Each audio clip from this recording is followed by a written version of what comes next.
you know what, Dave? The rear view mirror is small and the windshield is big. There's a reason for that because you got to go forward.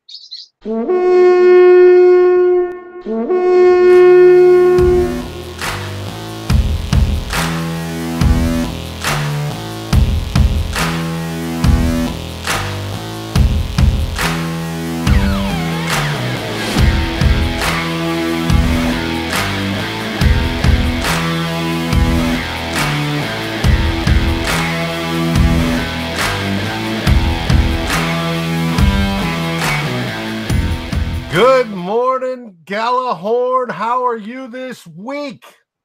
Guess what? Today, as we record, it's Tuesday. We have rookies reporting to camp. Rook dog, get in there. Get your work done.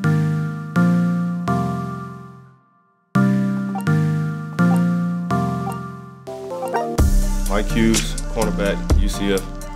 Ryan O'Neal, offensive tackle, University of Pittsburgh. Jalen Holmes, defensive line, The Ohio State University. Tyler Conklin, tight end, and Central Michigan University. Daniel Carlson, Auburn University kicker. Bobby Gossett, offensive line, Appalachian State University. Adi Aruna, defensive end, Tulane University. Devontae Downs, linebacker, Cal Berkeley. We have quarterbacks and we have the sick and lame there to be attended to. The few select with injuries that they are working and getting ready for the season. The beginning of the journey is today, huh? It's today. In a way.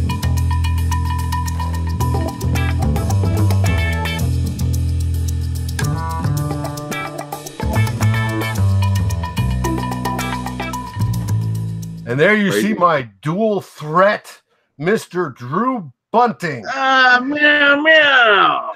How you doing, Drew? We're the old man dual threat. I'm doing fine. I'm a grandpa. Everything's nice. Everything's good. My life is complete now. Levi has arrived. Cool. And is he all decked out in Vikings gear yet? Yeah! He's all decked out. I just got pictures about a half an hour ago. Nikki sent me pictures of him yawning. Uh-huh. And I was thinking, a yawn has never looked so sweet. Yeah, he's just a sparkle in my eye now. It's been a long 4 days. Everything leading up to it has been fantastic. So if he's here for his first full season, and now we can get going on winning a championship. Cool. Well, speaking of get going, today, as we just discussed, the rookies, quarterbacks, and the injured report to camp. Thursday, the veterans report to camp. And our first practice with the rookies is tomorrow afternoon following a Mike Zimmer press conference in the morning. But on Friday, when there was scheduled to be a practice, unfortunately, it's been canceled. And the reason it's been canceled is, as most viewers know, most Vikings fans know, our offensive line coach, Tony Sparano, passed away Sunday morning at his home. This Friday, the team will be attending his memorial service. Rest in peace, Tone. It's a sad day. It is a sad day. Now, it's another piece of adversity, but this team has overcome that and more. Heck, even under Coach Zimmer's reign, he's dealt with so much. Where do we begin? Honestly. And it has just helped bond them together even closer over these last few years. And I think this will be no different. I think it will strengthen them. I think it will strengthen the offensive line. It should be interesting. It should be interesting, though. And it's just one of those things we're going to watch early on. Yeah, I think, it's everybody handles all these things differently. It's going to be, as a team, you got to move forward. I mean, there's not much you could say about it other than let people vent the way they want to vent, let them grieve, and while continuing to try to keep your eye on the prize.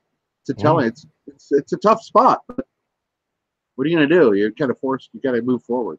Well, it gives an opportunity for some players to step up in their own leadership on that squad. That's correct, Dave. Leadership is going to have to shine through right now. A big part of it. Where do you think that leadership's going to come from? Zimmer, then trickle down. Probably more, when it comes to leadership from a player standpoint, we're pretty heavy on the defensive side. So it'll probably be defensive guys rounding the entire team up. But, it could come from anywhere, really, when you're dealing with something like this. It's can really bring your team together. I mean, it's just a matter of, like I said, try to keep yourself focused through all the, the Stringer thing had happened. It was horrible. I mean, how do you deal with all that? How do you deal with it? Death is never a good thing. You got to try to look forward. As you told me earlier this week, I'm hoping that Pat Elflein steps up, gathers that whole offensive line together. Well, if you're talking about that specific group, I'd say it would have to be him. I mean, last year he's a rookie. When you're a rookie, you're kind of looking at everybody else, kind of getting a feel for everything. But Pat Elflein, that's his group, as far as I'm concerned. That is his group now. And he goes to training camp this year knowing this is my group. And they are going to be leaning on him, whoever the coach may be, to run that group the way he knows how to run it. And I'm fully confident he can. It's his group in my eyes. So let's see him get with it. Well, I sure hope so. And I hope they do a lot better than what PFF rated our lovely squad at. And there's been a whole lot of love given by PFF. And I say that sarcastically. They don't give us a whole lot of love. Zeppelin gave us a whole lot of love. You know what I'm saying? PFF or not. I mean, they don't like us. Well, PFF can be wrong. Without a doubt, PFF can be wrong. You need to talk to those people. Wrong. They're wrong about a lot of stuff. You need to talk to them. Talk to them. I need to call Derek or Dr. Eric Eager, drop him a line and say, hey, Dr. Eric Eager, I think your stuff is bullshit. Give me his number. I'll talk. I understand where they're coming from. I just think, and they do too, they admit it too, that you can get into chemistry, you can get into leadership, you can get into playing as a whole, you can get into scheme, you can get into coaching. But that production as a whole unit can be better than, each individual person added up. So, it's greater than the sum. Sure. And I think with the news of Sparano, Pat Elflein going into his second year, which should be his step-up year, and taking the reins, because now whoever the O-line coach is, he comes in after this group is already formed. They're already there. They played all together last year. That's why you gotta promote from within, because the assistant to the offensive line coach has already worked with Sparano. He already knows the schemes. He already knows the players. He already knows what they want to do. I can't see Zimmer bringing somebody in from the outside at this point. Can you? I mean, no. I think it's either the assistant to Sparano, and I forget his name, or the tight ends coach. One of the two. I think it should be you, dude. You know blocking like nobody's business. I've talked breakdowns of blocking with you. I have full confidence you could run that squad. Yeah, well, it's old school. Yeah, I believe on hat, and very much out physicaling the guy across from you, just literally beating him down every play. Well, that's why we need you in there. That's what I'm talking about. Beat him down, man. And you win with technique. Believe it or not, you win with technique.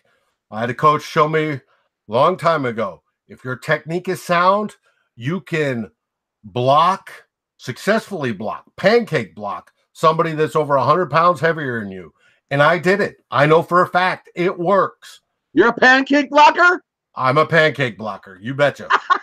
And so yeah, baby. Pancake. There's nothing so satisfying from the offensive lineman's point of view than destroying the defensive guy opposite him.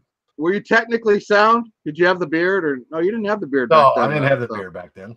No, that takes away from the little bit of being technically sound. Then. Well, it probably does. But anyways, sound. That's your end of the department.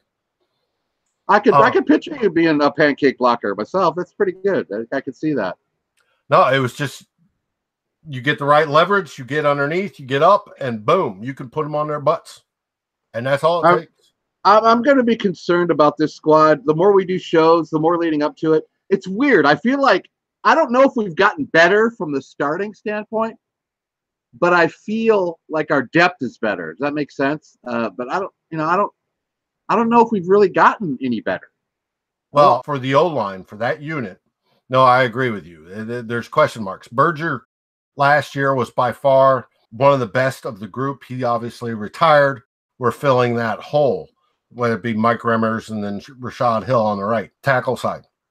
We don't know if it's better, but we do know that the reserves, the backups, Gossett and Isadora and everyone else back there. And O'Neal fighting for that starting job will be better. It's going to push them. The better number twos you have, the more pushing of the number ones you have, and that's got to help. And of course, they're going against the best. I don't give a shit what PFF says. The best defensive line. Now that's technically sound. I like that. Bring it. They're going to go and give them hell every day, and they teach each other. It's a team deal. If Everson Griffin, wipes out Reef, he's going to come back and say, next time, look for me to do this, look for me to do that. Hey, if you go up with your arm, I'm going to slap it down. So hit me inside. Don't pancake block me. I feel better if the guy gets dinged up. I'm going to feel better that we have better guys. That was the problem before, is that we couldn't even afford one guy to get hurt. So we got a little bit better guys coming in, and like you said, they're going to be practicing against really good players. So all in all, I think they're going to be ready to go. I mean, the Sparano thing is terrible, but we have a goal and we have a direction. And Zimmer knows overall. Now, I don't know how much he was involved in game planning, sitting around the table. I don't know if Sparano was involved. If he's involved in that, that's going to be a little bit more challenging. If he was in on with Shermer and Zimmer when they were coming up to the game plans, which change week to week depending on your opponent, I don't know how much Sparano was involved in that. And if he's involved in that, I mean, that's a lot more to take on than just the positional coach. You're talking offensive plays. Right. Well, and Sparano had head coaching experience, and I believe he was probably very much involved in that. But we have DiFilippo came in. You have Zimmer. Zimmer will give the big picture. Hey, I want to do this. How are you going to accomplish that? DiFilippo will go, hey, here's my dreams and schemes. My new O-line coach will say, yes, we can work it this way. Zimmer will go, well, they plan to play this defense, so this is how we beat that defense. And all that'll get tied in, stirred together. They'll plan it. They'll chalkboard it. They'll get it up and draw plays and do everything they need to. And then they'll institute that. I think, and no matter who is selected, I think that crew is tight enough and been around long enough that process of evaluating the last game and then immediately going into the next game's game plan will be smooth. I think it should be very smooth, even with DiFilippo being the new OC. I don't see that much of a hiccup. I know everybody says, well, yeah, it may take him a few games to get ready. I'm hoping, and I don't think it's going to happen, but I'm hoping that doesn't happen. I hope it's almost seamless. And I expect it to be almost seamless. So I expect by the first game that we're hitting on all cylinders. As much as I know you, though, you demand excellence, though, Dave. I mean, more than the average normal human being. You demand a high standard. Your bar is set high, Dave. It's not low. No, so, and it has to be. Have you got anything else for this show? No, I think I just wanted to get something going and get flying on this training camp because I'm fired up. We got more of this coming. Hopefully, at least once a week, if not more. We will check it out. We will see. And we'll talk to everybody later. So what do you say, Drew? Meow, meow, Viking cow. Go Vikings.